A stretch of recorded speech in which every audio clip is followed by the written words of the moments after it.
ஸ்ரீ காளிமாதா ஜோதிடம் உலக புகழ்பெற்ற ஜோதிடர் பண்டித் மகாராஜா. காதல், கல்யாணம், உத்தியோகம், வியாபாரம், கல்வி, குழந்தை பாக்கியம் மற்றும் மந்திர சூனிய பிரச்சனைகளுக்கு நிரந்தர தீர்வு. வணக்கம். செய்தி வீச்சு உங்களை வரவேற்றுக் கொள்கிறது. இன்றைய செய்தி வீச்சில் முதலில் இலங்கை தீவு பக்கம் பார்வையை செலுத்திய பின்னர் ஏனைய விடயங்களை பார்க்கலாம்.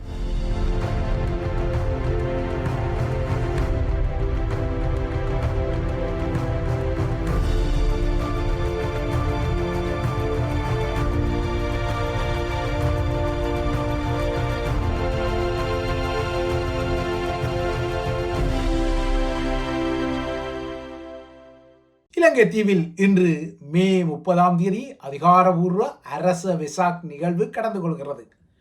வெசாக் பௌர்ணமி கடந்த 1 இலங்கை தீவில் கடந்து கொண்டாலும் சிங்கள பௌத்த மகா சங்கங்களும் பௌத்த சோதிட நிபுண சிகாமணிகளும் மே 30 இன்றுதான் உண்மையான விசாக நட்சத்திர காலம் என தீர்மானித்துக் கொண்டதால் அனுர அரசாங்கம் மே 1 இருந்த வெசாக் தினத்தை இன்றைய 30 அதிகாரபூர்வமாக மாற்றிய கதை நீங்கள் அறிந்த கதை. அரச வெசாக் நிகழ்வின் அதிர்வுகள் அரசு தலைவர் அனுரவின் வெசாக் செய்தி முதல் யாழ்ப்பாணம், மட்டக்களப்பு என தமிழர் பகுதிகளில் தொடரும் ஸ்ரீலங்கா படையினரின் உபயத்தில் உருவாகியுள்ள தன்சல்கள் எனப்படும் தான சாலைகளின் பிரசன்னம் முதல் கடக்கின்றது.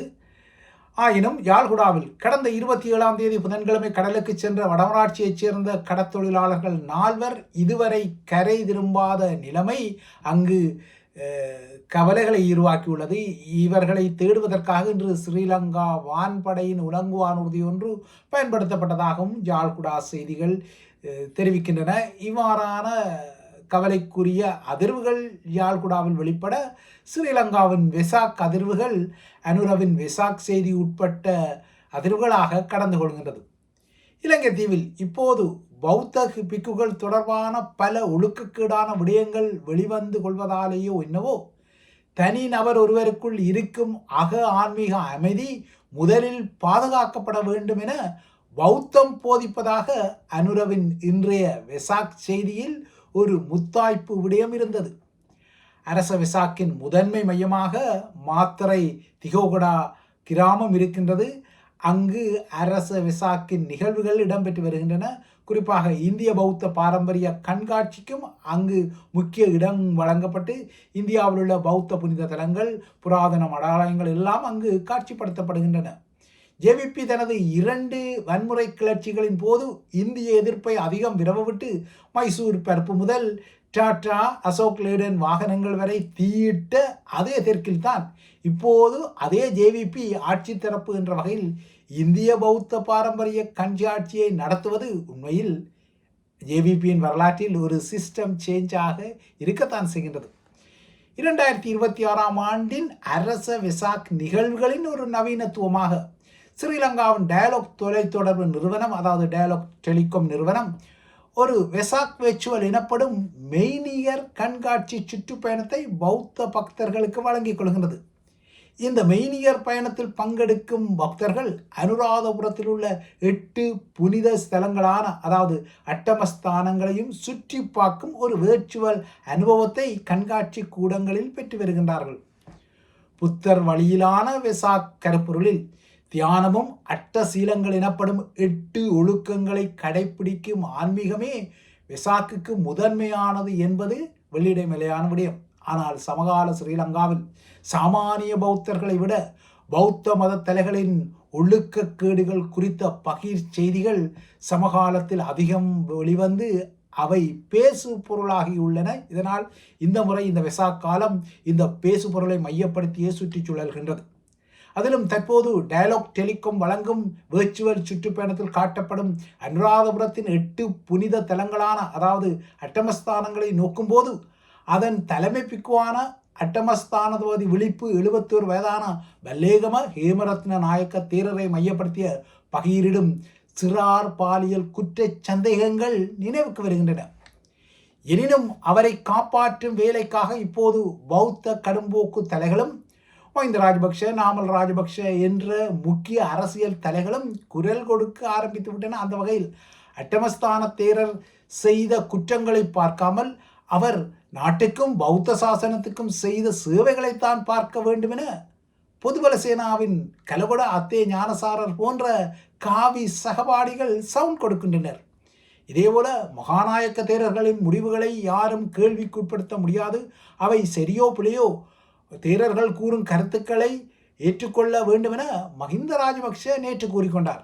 மஹிந்த இவ்வாறு 8 அடி பாய அவரது புதல்வனான நாமல் ராஜபக்ஷவோ 16 அடி பாய்ந்து பௌத்த சாசனம், பிக்குகள் அவமரியாதைக்கு உட்படுத்தப்படும் நகர்வுகள் திட்டமிட்டு தற்போது இடம்பெற்று வருவதாக குற்றச்சாட்டை சுமத்தி கொண்டார். இவ்வளவுக்கும் அவரது சித்தப்பாவான பசில் ராஜபக்ஷவுக்கு ஊழல் முறைகோடு தொடர்பான விவகாரங்களில் நேற்று ஸ்ரீலங்காவின் நீதிமன்றம் இன்னொரு பிடியாணையை பிறப்பித்த சம்பவம் எல்லாம் நடந்தது. ஆனால் இவ்வாறாக அடுத்தடுத்து 2 பிடியாணைகள் பிறப்பிக்கப்பட்ட போதிலும் பசில் ராஜபக்ஷ தொடர்ந்தும் அமெரிக்காவில் பதுங்கி இருக்கின்றார்.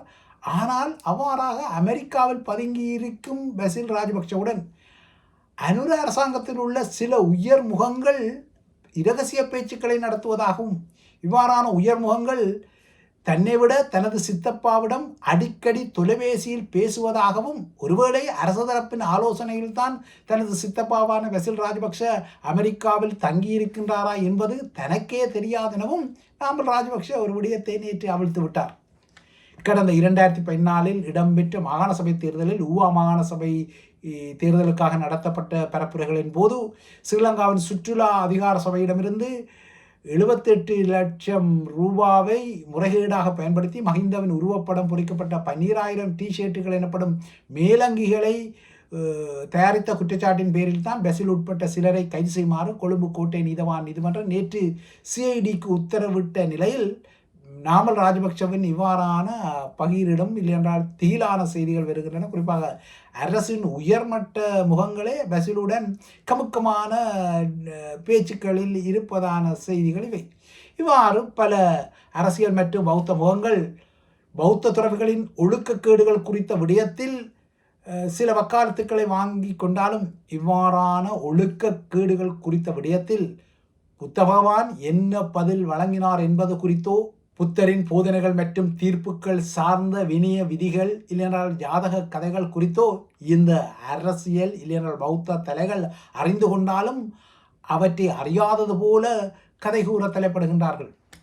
அந்த வகையில் கலகொட அத்தே ஞானசார தேரராக இருக்கட்டும், இல்லையென்றால் மஹிந்த ராஜபக்ஷ நாமல் போன்றவர்களாக இருக்கட்டும், இந்த கதைகளை நிச்சயமாக அறிந்திருப்பார்கள். ஆனால் அறியாதது போல காட்டிக்கொண்டு பிடரிக்கண்ணால் இந்த புத்தரின் போதனைகளை பார்த்தது போல அட்டமஸ்தான தேரர் செய்த குற்றங்களை பார்க்காமல் அவர் நாட்டுக்கும் பௌத்த சாசனத்துக்கும் என்ன செய்தார் அதனைத்தான் பார்க்க வேண்டும், அவர் செய்த குற்றங்களை மறந்து விட வேண்டும் என சொல்வது கொடுமை சரவணா, கொடுமை பாணியிலானதல்ல. கொடுமை புத்த பகவானே கொடுமை என்பதாகத்தான் இன்றைய வெசாக் நாளில் உள்ளது. புத்தரின் காலத்திலும் அவரை பின்பற்றிய துறவிகளிலும், அதாவது அவர் வாழ்ந்த காலத்தில் இருந்த துறவிகளிலும் இவ்வாறான பாலியல் ஒழுக்க கேடுகள் இருக்கத்தான் செய்தன. ஆனால் இவ்வாறான ஒழுக்கக்கேடுகளின் போது இந்த விடயத்தை புத்தர் எவ்வாறு கையாண்டார் என்பதுதான் முக்கியமான ஒரு படிப்பினையாக உள்ளது. குறிப்பாக சுதின்னா என்ற துறவியை பற்றிய பதிவு பௌத்த சீலங்களில் முக்கியமானது. செல்வந்த குடும்பத்தின் ஒரே ஆண் வாரிசான சுதினா தனது இல்லற வாழ்வில் சலிப்படைந்து சித்தார்த்தனை போலவே துறவரம் பூண்டு புத்தரின் காலத்தில் அவரது சீடர்களில் ஒருவராக அன்று இருந்தார். ஆனால் அவர் துறவியாகிவிட்டதால் அவரது குடும்பத்தின் பரம்பரை சொத்தை காக்க ஒரு வாரிசு இல்லாமல் போய்விட்டதால் அந்த கலக்கத்தில் இருந்த அவரது பெற்றோர் அன்று ஒரு சூட்சுமத்தை இந்த சுதினா என்ற துறவியின் மீது பிரயோகித்தனர்.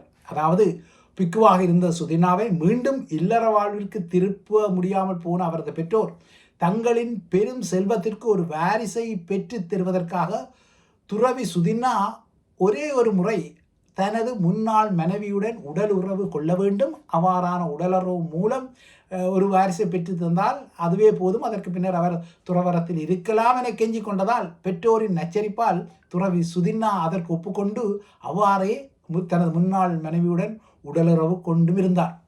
தனது சீடனான சுதின்னா துறவி செய்த இந்த காரியம் புத்தருக்கு அன்று தெரிந்தது. அப்போது அவர் ஸ்ரீலங்காவின் பொதுபல கலகொட ஞானாசாரர் போன்ற காவிகள் சொல்வது போல சொல்லிக்கொள்ளவில்லை. அட்டமஸ்தான தேரர் காப்பாற்றுவதற்கு தற்போது ஸ்ரீலங்காவில் இடம்பெறும் நகர்வலை போன்ற நகர்வலை அவர் காட்டிக்கொள்ளவில்லை. அவர் நாட்டுக்கும் பௌத்த சாசனத்துக்கும் உரிய ஒரு நகர்வாக பார்க்காமல் புத்தர் ஒரு உயரிய ஒரு விதியை அன்று கூறிக்கொண்டார். இப்போது அனுர அரசாங்கம் இல்லைனால் எதிர்க்கட்சிகள், இல்லைனால் பௌத்த வேர் கொண்ட பாரம்பரிய சிங்கள ஊடகங்கள் போல பௌத்த சாசனம் என்ற ஒற்றை சொல்லுக்காக துறவி சுதின்னா தனது முன்னாள் மனைவியுடன் கொண்ட உடலுறவு விடயத்தில் புத்தர் மௌனமாக இருக்கவில்லை. மாறாக சுதின்னாவை வரவழைத்து அவரது வாயாலேயே நடந்த விடயத்தை வெளிப்படுத்திவிட்டு, மூடனே, இவ்வாறான காரியங்கள் ஒரு துறவிக்கு தகுதியானதல்ல, இவ்வாறானவர்கள் துறவிகளாக இருப்பதற்கு அனுமதிக்கப்பட முடியாது, மூட மனிதனே, நீ உண்மையான போதனைக்கு முரணான விடயத்தை செய்திருக்கின்றார், நீயே பல தீய செயல்களுக்கு முன்னோடியாக பௌத்த காவியில், அதாவது துறவி என்ற பெயரில் இருந்திருக்கின்றாய் என கடிந்து கொண்ட பின்னர்தான் துறவிகள் பாலுறவு கொள்வதை தடுக்கும் வகையில் வினய விதிகளை புத்தர் வகுத்து கொடுத்திருந்தார். துறவிகளின் போர்வையில் உள்ள தீயவர்களை கட்டுப்படுத்தி உண்மையான நல்ல துறவிகளின் வசதிக்காக ஏற்படுத்தப்பட்ட இந்த விதிகள் இன்றும் பௌத்தத்திற்கு முக்கியமானவை. இவை உண்மையான பௌத்த போதனைகள் சார்ந்தன. துறவி சுதின்னாவின் விடயத்தில் தன்னுடன் ஒரு காலத்தில் இல்லற வாழ்வில் தனக்கு மனைவியாக இருந்த பராயமடைந்த ஒரு பெண்ணுடன், அதுவும் அவரது அந்த பெண்ணின் சம்மதத்துடனே ஒரே ஒரு முறை உடலுறவில் ஈடுபட்ட விடயத்தையே புத்தர் அன்று மிகவும் கண்டித்தார். இந்த செய்த துறவியை, அதாவது துறவி சுதின்னாவை மூடனே என விழித்தார். பௌத்த துறவிகள் பாலுறவில் ஈடுபடுவது உண்மையான போதனைகளுக்கு முரணானது, மக்களின் நம்பிக்கையை பாதிக்கக்கூடியது என்ற விடயத்தை புத்தர் அன்று மிக வெளிப்படையாகவே சொல்லிக்கொண்டார். ஆனால் இலங்கையில் நடப்பதை பாருங்கள். ஸ்ரீலங்காவில் மிக புனிதம் வாய்ந்ததாக கருதப்படும் 8 பௌத்த தலங்களின் தலைமை துறவியோ தனது 60களின் பிற்பகுதி வயதில், அதாவது 70 அண்மிக்க முன்னர், இப்போது அவருக்கு 71 வயதாகிவிட்டது, 12 வயதுக்கு உட்பட்ட ஒரு சிறுமியை, அதாவது 11 வயது கடந்து 12 வயதை எட்ட உள்ள ஒரு சிறுமியை, அந்த சிறுமியை தனது சொந்த தாயிடமே பணம் கொடுத்து பாலியல் இச்சைக்காக வரவழைத்து ஸ்ரீ மகாபோதி என்ற மிக புனிதமான பௌத்த இடத்துக்கு அருகில் உள்ள இடத்தில் உள்ள அறை ஒன்றில் வன்கொடுமை செய்த மிகவும் கொடூரமான ஒரு செயலுக்காக இப்போது குற்றச்சாட்டுக்கு இலக்காகியுள்ளார். ஆக குறைந்தது இந்த வழக்கு முடியும் வரையாவது இந்த துறவியை அவர் தற்போது வகிக்கும் அட்டமஸ்தான பதவியிலிருந்தும் பௌத்த காவியிலிருந்தும் மகாசங்க தலைகள் நீக்கி இருக்க வேண்டும். ஆனால் அது நடக்கவில்லை. இதுவும் இல்லாவிட்டால் அரசு தலைவர் என்ற வகையில் அனுரவாவது அதனை மகாசங்கங்களிடம் கோரி இருக்க வேண்டும். அதுவும் நடக்கவில்லை. மாறாக பிக்குகளை கைவிலங்கிட்டு எப்படி நீதிமன்றத்திற்கு அழைத்து செல்வது என்ற கவலைதான் அனுரவுக்கு இருக்கின்றது. அவர்களுக்கு தனியான நீதிமன்றங்கள், தனி சட்டங்கள் விரைவில் வரும் என அவர் சொல்லிக் கொள்கின்றார். ஆனால் சட்டத்தின் முன்னால் யாவரின் சமன் என அவர் தனது தேர்தல் பரப்புரை காலத்தில் சொல்லியிருந்தார். அத்துடன் மட்டக்களப்பில் தமிழ் மக்களை அச்சுறுத்தும் அம்பேப்பட்டிய சுமணரத்தின தேரருடன் கூட நிழல் படம் எடுத்துக்கொண்டு அதிர்ச்சியை எல்லாம் அனுர வழங்கி கொண்டார். இந்த சிறுமிக்கு நடந்த பெரும் அநீதியை மறக்க இந்த சிறுமிக்கு நடந்த பெரும் பாலியல் வன்புணர்வு அநீதியை மறைக்க ஆளுங்கட்சி, எதிர்க்கட்சிகள், காவல்துறை, பெரும் பிக்குகள், ஸ்ரீலங்காவின் பிரதான ஊடகங்கள் எல்லாமே ஏதோ ஒரு வகையில் துணை நிற்கும் நிலையில் ஸ்ரீலங்காவின் தேசிய சிறார்கள் பாதுகாப்பு ஆணையத்திடம் சுதந்திர ஊடகரான பிமல் ருணுகே கொடுத்த ஒரு முறைப்பாடும், அந்த முறைப்பாட்டின் அடிப்படையில் பாதிக்கப்பட்ட சிறுமிக்காக இன்று வரை போராடி வரும் அந்த அமைப்பின் சட்டவாளரான சஜீவனி அபேகோன் தான் இங்கு இன்றைய உண்மையான வெசாக் ஒளிக்கு உரியவர்கள் என்பது வெளியிடமலையான ஒரு விடயம். இப்போது பௌத்த கடும்போக்காளர்கள் இந்த விடயத்தை மூடி மறைக்காமல் வெளிக்கொணர்ந்த, இல்லை என்றால் பௌத்த பிக்குவையே கைது செய்யும் வகையில் நகர்வுகளை எடுத்த அந்த சிறார் அதிகார சபையின் ஜீவனி அபயக்கோன் மீதும் அவதூறுகளை கட்டவிழ்த்து விடுகின்றார்கள். அந்த சிறுமியை விபச்சாரி என தூஷித்துக் கொள்கின்றார்கள். சஜிவானி என்ற இந்த அதிகாரி தான் துணிவாக பாதிக்கப்பட்ட சிறுமிக்காக குரல் கொடுத்தமை இன்றைய வெசாக் நாளில் ஸ்ரீலங்காவின் அரச நிர்வாகத்துக்கும் அறைந்து சொல்லும் ஒரு விடயமாகிறது. அதுவும் அறியாமை இருளை புத்தர் வழங்கிய போதனைகளின் ஒளி வெற்றி கொள்வதாக தாற்பயம் கொண்ட வெசாக் நாளில் உண்மையில் இது ஒரு முக்கியமான விடயம்.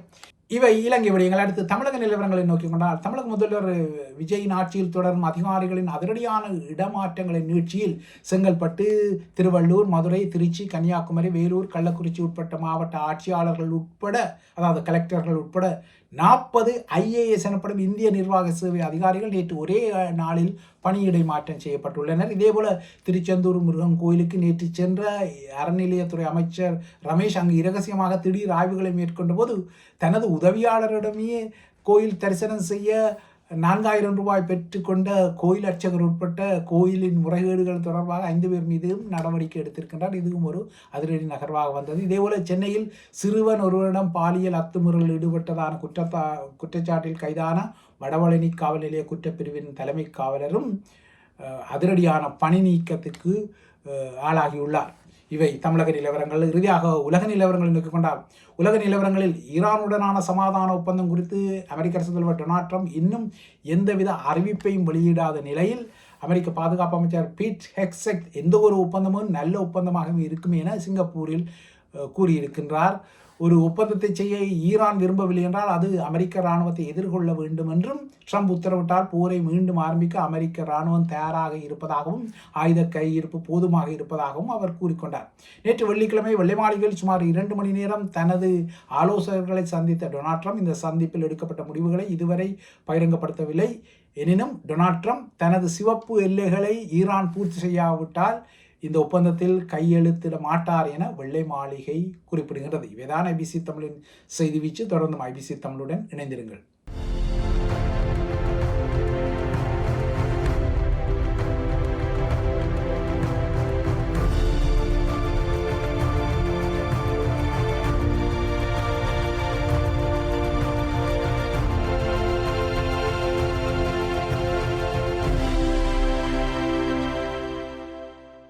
ஸ்ரீ காளிமாதா ஜோதிடம் உலக புகழ்பெற்ற ஜோதிடர் பண்டித் மகாராஜா. காதல், கல்யாணம், உத்தியோகம், வியாபாரம், கல்வி, குழந்தை பாக்கியம் மற்றும் மந்திர சூனிய பிரச்சனைகளுக்கு நிரந்தர தீர்வு.